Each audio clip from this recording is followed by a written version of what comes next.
Rick Horrow keeping score. Hopefully all of the industry trends, not just in the live events, Olympic season and beyond, but also media, and not just traditional media, but you can't even call it untraditional media anymore. I'm not quite sure what is traditional and what is not, other than to say that my daughter does not have a television and watches everything she watches on an iPhone, and that seems to be what all the millennials are doing, and maybe not just the millennials, but everybody else in the world. And it takes a special kind of company to understand that and stay on top of it. We have that kind of company today, Silver Chalice, 120 sports division, and there are a whole bunch of other divisions, Campus Insiders, ACC Digital Network. Effectively, the company is the online content guru of modern sports in the world. I don't know if Brandon Canning's SVP Business Development would agree with me. Let's see. Do you agree with me? Sure, absolutely, Rick. Thank you for that introduction. I agree. I agree. Of course you would agree. So, listen, first of all, let's talk a little bit about Silver Chalice, how you got started, who you are, and what you will be. Sure. First of all, thanks very much, Rick, for having us on today. Very much appreciate that. Silver Chalice was born around 2009 or so, and really it's a division of the wholly owned division of the Chicago White Sox. Jerry Reinsdorf is our chairman, and it was created to really uncover the intersection of sports and digital, and now that is a no-brainer, I think, in 2016, but I think in 2009, 2010, and those years, it was a little bit of, okay, what do we do with sports and digital? How does that all come together, and how does all that work together? And what's happened over the years is that we have basically been, we are producers and distributors and operators of sports networks that primarily reside on digital devices. So that's your phone, that's your tablet, that's your internet-connected television, whether it's an Apple TV or a Roku device, or on your computer. And so we have over the years have developed three different networks, as you indicated: 120 Sports, Campus Insiders, and our first one out of the gate was the ACC Digital Network. Each one of those focuses on different areas of sports, but the common theme for each one of them is we develop these networks in partnership with rights holders. So, for example, the ACC Digital Network was created in partnership with the Atlantic Coast Conference. Campus Insiders was also developed in partnership with many collegiate rights holders. So, for example, we have deep partnerships with the Mountain West Conference, with the West Coast Conference, and the Patriot League for over 3,000 live games. And then finally, in the middle of 2014, we launched a new network called 120 Sports, which is a partnership among Major League Baseball, the PGA, the NHL, Campus Insiders, as well as Time Inc.'s Sports Illustrated division. So each one of these is developed in partnership with rights holders and the like. But the common theme is that they're all for this new world that we live in of consuming sports on your phone, your tablet, your Roku or Apple TV device, or something like that. Well, the bottom line, Brendan, is that if this weren't the new world that was going to at least survive and probably thrive and dominate, you wouldn't have spent all this intellectual and financial capital getting in the middle of all of this. And so how soon will it be before the line crosses between over-the-top and digital, or are we seeing the line cross already? I think we're beginning to see the line cross already. I'm not sure if the question is necessarily where OTT and digital cross over. I really think that there's the crossover line is sort of this digital world that we live in, which includes OTT, combined with the likes of cable television, right? So I think what we'll see over time is that over the next few years is that now the majority of your sports and your entertainment quite frankly, is consumed on cable television or broadcast television, and then you have some that's consumed on digital. I think what's happening is that those two worlds are colliding together, and I don't think that in the future, I think over the next few years, 2 to 3 years, there's not going to be this notion of I consumed it on digital, or I watched the game on cable television, or on Comcast, or on Roku. I think it's just really coming together in a way where it's, the fan, all they care about is a great viewing experience, and how that game is transmitted, whether it's via a cable television pipe or over internet protocol. I don't think that's going to matter over the next few years. I think that's where we see the intersection come together, and it's happening, I think, extremely quickly.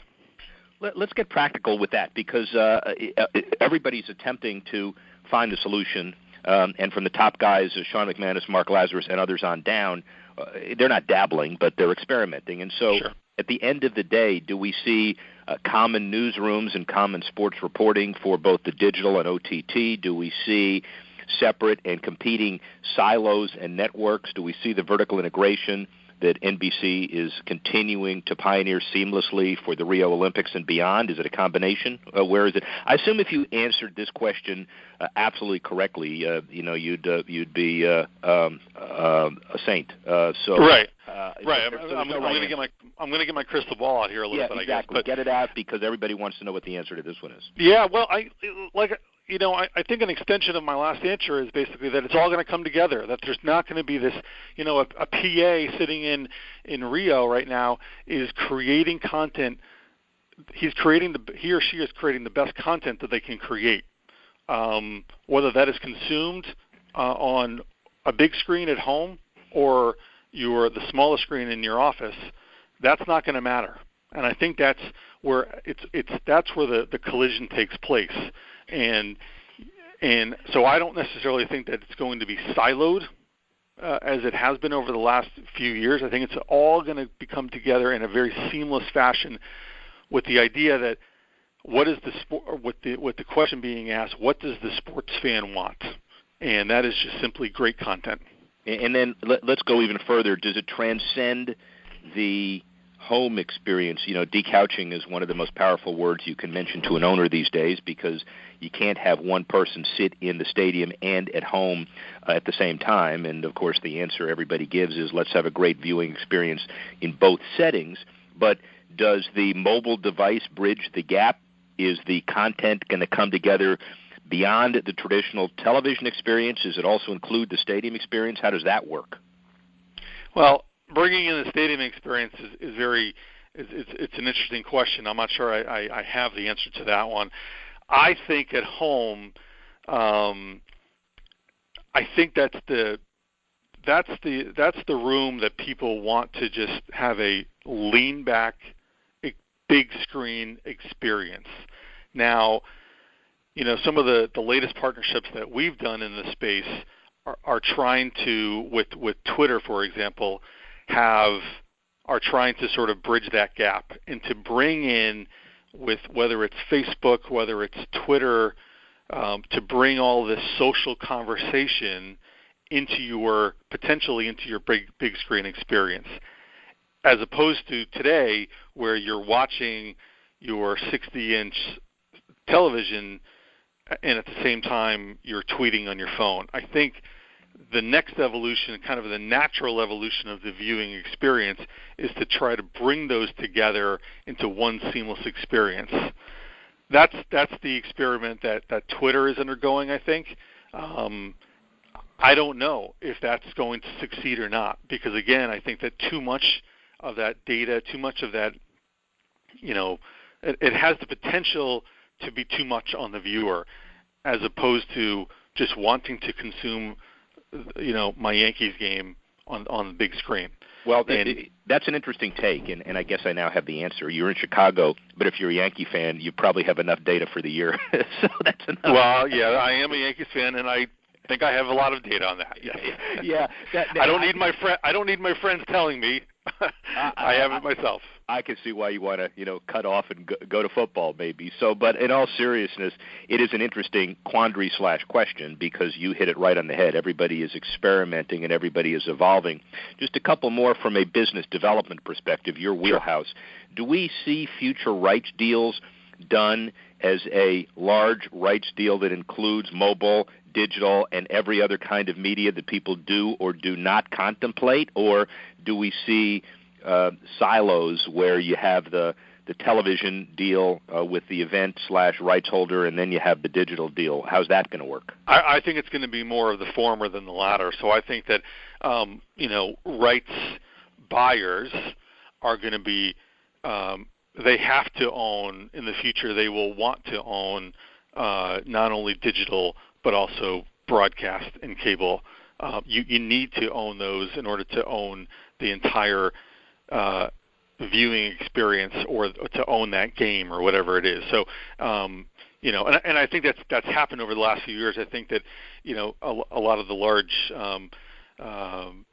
companies, the Disneys and ESPNs of the world, they have seen that, and in many of their deals, if not all of their deals, they are already buying and expecting to include all of those rights as well, whether it's mobile rights or whatever it might be. Now, the rights holders, of course, more than likely want to chop up those different types of rights into different silos, right? Yep. And that's where you have the fun of negotiating, whether, are we going to divvy all these rights up into different packages, or is it all in a one-size-fits-all package? And I think what's going to happen is that most media companies will want to buy up all of these rights into one big swath. I guess the leverage, therefore, rests with the entrepreneurial companies who can maximize the number of events they own or control and the content and networks that they access, own, or control. So kudos to you guys for figuring that one out and implementing it. Yeah, thank you. I mean, that's where we think where we think we have a plus. A lot of the partners that we have on board, particularly in the college space, the college conferences that I mentioned previously, they really appreciate the way we go about business and the way that we partner with them, as opposed to just simply writing a check. They want the partnership in place and are very interested in how we've been going about the business. So. We think we're doing well there. What about globalization? Just a couple more. Are you going to be, Silver Chalice, proactive in that space and the space generally? I assume the more global sports transcend oceans, and obviously digital doesn't stop at some countries' borders. So I assume the space is very important, and you're pioneering that as well? So the space is definitely very important. There's no doubt about that. I will say that we, Silver Chalice, have our work cut out for ourselves in the United States, and at the moment we are focusing heavily in the United States. As you know, Rick, rights are very sports rights in particular are different across the world, right? So whether we're talking about the United States or talking about India or some other country. Those are divvied up, right? So we've made our focus the United States in the short term, and believe me, we have plenty of work to do in the United States to keep us busy for a long time to come. How that evolves over time, whether we begin to dive a little bit more deeply into international waters, that could come. But I think right now, for us, anyways, we're focusing on the domestic audience. Well, knowing you guys, if it comes from a position of strength for you and not weakness, like you do everything else.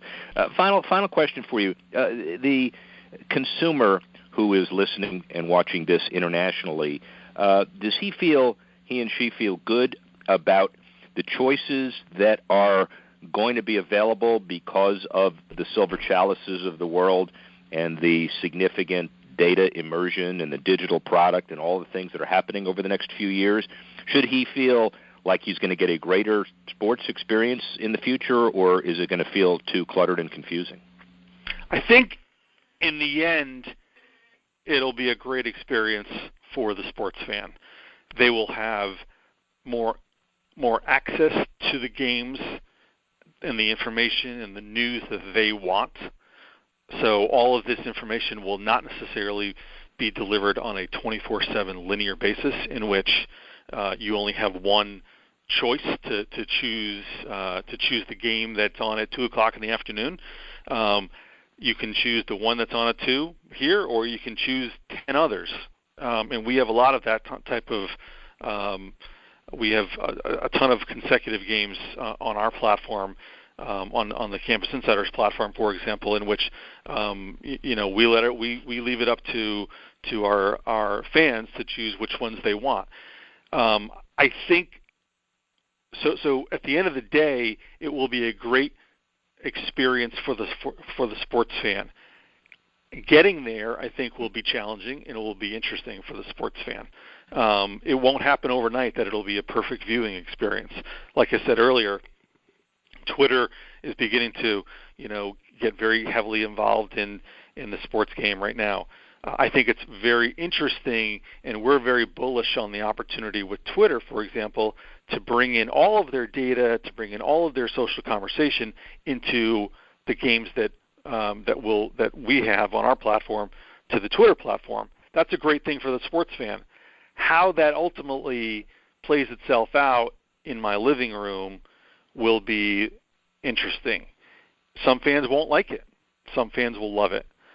Your candor the Twitters of the world will have to adjust their own product and their own user interface, I think, to make to make sure that sports fans are happy. So I think ultimately we'll all get there and it'll be great. But just like everything else, it'll be an evolution in the experience, not necessarily happening overnight. Your candor is refreshing and unique, and you certainly got spot on in the industry. My final question, I guess, is how does a Yankee fan work for the owners of the White Sox and keep his job? Yeah, that's a great question, and Brooks Boyer and I, our CEO, have this conversation all the time. Right. I will say that when I joined the company, I made it very clear that the Yankees will remain as my number one sports team for any sport across any sport there is. They will always be number one. But my second favorite team is now the White Sox. Very well done. And let me just give you some quick advice as we say goodbye to Brendan Canning. JDG, just don't gloat. Very good. Thanks, Rick. Yeah, man. Rick Horrow, sports professor. Be back in a couple of minutes.